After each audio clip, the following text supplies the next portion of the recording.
одно из плохих качеств мусульманина, которое есть у очень многих, это зависть. Зависть – болезнь сердца. И это причина первого греха, которого совершили сын Адама, алейхиссалям. Кабиль, когда убил Хабиля, причина была в зависти. И вот эта болезнь, которая есть, очень пагубна для человека. И даже человек, который верит в Аллаха, силен в религии, тем не менее он не обезопасен от этого чувства зависти. И ученые говорят, это есть не только среди торговцев и предпринимателей, это даже есть среди ученых. Среди ученых ислама есть вот это чувство зависти, одного по отношению к другому. Пророк, саллаллаху алейхи вассалям, говорит в хадисе от Абу Хурейры: не завидуйте друг другу. И когда ученые начали объяснять, что такое зависть, распространенное мнение это сказать, зависть это желание того, чтобы другой лишился милости Аллаха, вне зависимости от того, будет ли эта милость и имущество, или в достоинстве, или в знании, или в прочем. То есть, если мы видим что-то у брата мусульманина, и мы хотим, чтобы Аллах забрал это, мы считаем это несправедливым, потому что человек получил это, будь то положение, будь то известность, будь то богатство, будь то дети, будь то муж или жена, вот это и есть зависть. Также есть более точное объяснение, сказали, что зависть – это неприязнь к тому, что Аллах оказал свою милость другому человеку.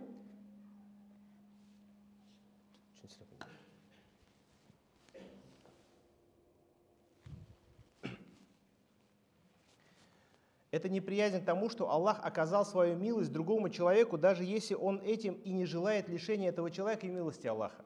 То есть ты можешь даже не желать того, чтобы Аллах забрал это.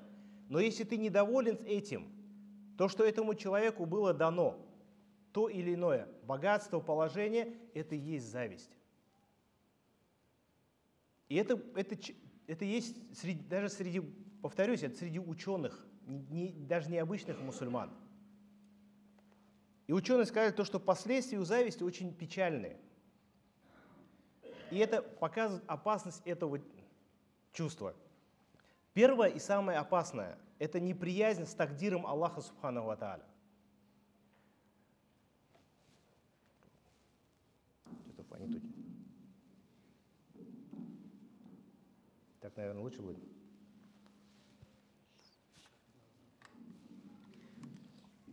Фон, непонятно, фон.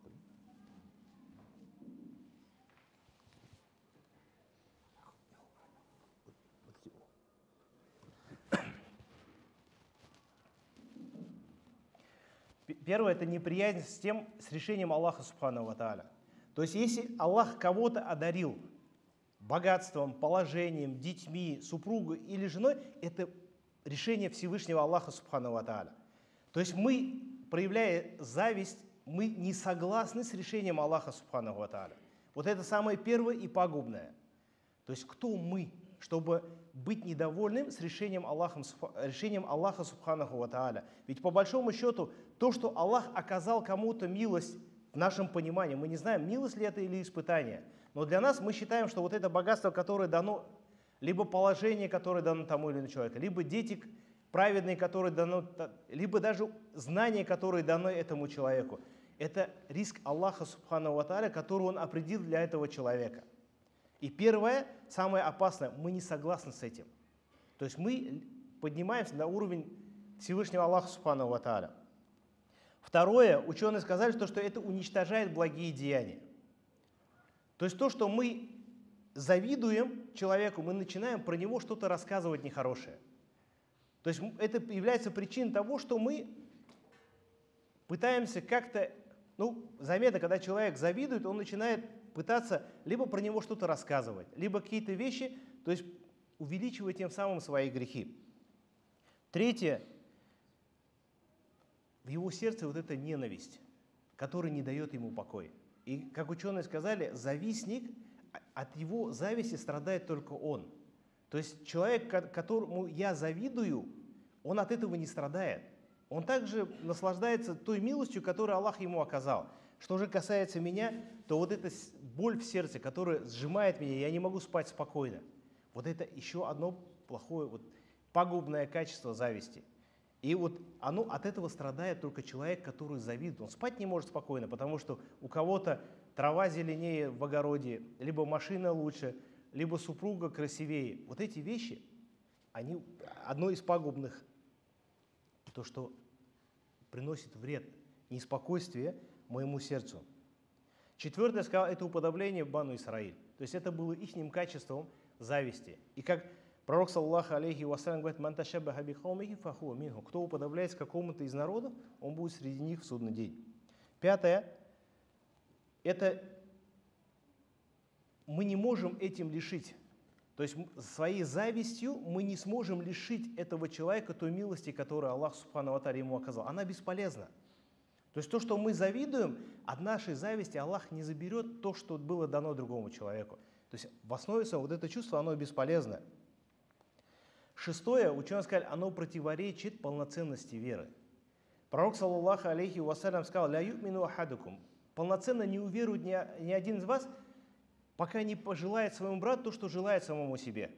То есть то, что мы желаем себе больше, ему, брату, меньше, это показывает то, что наша вера, она неполноценна. Это признак того, что наша вера еще очень слаба. То есть даже, может быть, большой ученый, если он завидует, это показывает то, что иман его еще слабый, он неполноценный. Седьмое. Человек перестает просить у Аллаха Субхану ва Тааля. То есть не просит у Аллаха милости. Он занят проблемами того, что у кого-то больше, чем у него. И он перестает у Аллаха просить милости. Аллах Субхану ва Тааля в суре Ниса говорит: «Не желайте того, посредством чего Аллах дал одним из вас преимущество перед другими. Мужчинам полагается доля из того, что они приобрели, а женщинам полагается доля из того, что они приобрели. Просите у Аллаха из Его милости». То есть не надо завидовать, проси сам. Если Аллах тебе в этом есть хайр, Аллах тебе даст. И то, что мы перестаем просить у Аллаха Субхану ва Тааля, в этом опять же виновата наша зависть. Восьмое, то, что мы проявляем презрение к той милости, которую Аллах нам оказал. То есть, видя то, что у соседа что-то больше, лучше, мы начинаем презирать то, что Аллах нам оказал. Мы не видим ту милость, которую Аллах Субхану ва Тааля нам оказал. И это опять же проявление неблагодарности Аллаха Субхану ва Тааля. То есть мы видим что-то одно и кажем, что нас обделили. Вот это чувство, то, что мы обделили, как пророк, саллаллаху алейхи вассалям, сказал: если вы хотите увидеть положение перед Аллахом свое, то есть чем Аллах вас наделил, посмотрите на людей, кто хуже вас, не смотрите на тех, кто выше по положению, посмотрите на тех, кто хуже, тех, кто голодает, у которых война, у которых нет крова над головой. И ты увидишь то, что Аллах тебе оказал. А когда мы завидуем, мы перестаем ценить, благодарить Аллаха Субхану ва Тааля той милостью, которую Аллах Субхану ва Тааля нам оказал. И это тоже одно из пагубных черт. И девятое, это является порицаемым качеством. Это грех, за который Аллах Субхану ва Тааля нас спросит. То есть в этом нет пользы. Мы этим не навредим человеку. Мы перестаем благодарить Аллаха Субхану ва Тааля. Мы перестаем просить у Аллаха Субхану ва Тааля. Мы лезем в вопросы предопределения Аллаха Субхану ва Тааля, и это еще является грехом, за который Аллах Субхану ва Тааля нас спросит. И десятое, ученые сказали то, что мы в судный день за эту зависть, которую мы завидовали этому человеку, мы будем отдавать ему свои праведные деяния. То есть судный день вот ничтожность завистника, да, он и в этом мире ничего не произойдет, кроме вот спать он не может спокойно, он несчастен. То, что было дано объект, то есть чему мы завидуем, мы спать от этого не можем. Мы перестаем благодарить Аллаха Субхану ва Тааля. Мы не ценим ту милость, которую Аллах Субхану ва Тааля нам дал. Мы не просим Аллаха Субхану ва Тааля. Еще в судный день мы этому человеку будем отдавать свои намазы, свой пост, свой закят, либо забирать у него эти грехи. То есть человек должен понимать, вот это чувство, если оно в нем появляется, ничего хорошего оно нам не дает. Более того, пророк, саллаллаху алейхи вассалям, сказал, он сжигает наши праведные деяния, как огонь. Потому что мы начинаем судачить про него, гайбат про него рассказывать, пытаться навредить этому человеку языком, руками, потому что вот эта зависть, она побуждает нас к запретному. Поэтому, если это чувство есть, человек должен бороться с ней. Потому что если он отпустит ее, она расширится, она ничего, кроме зла, вреда не принесет.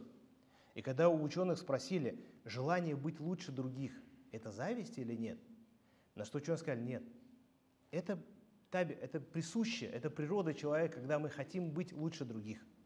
Это не, если вот оно не приводит к чему, просто желание быть лучше других, известнее других или богаче других, это природа человека.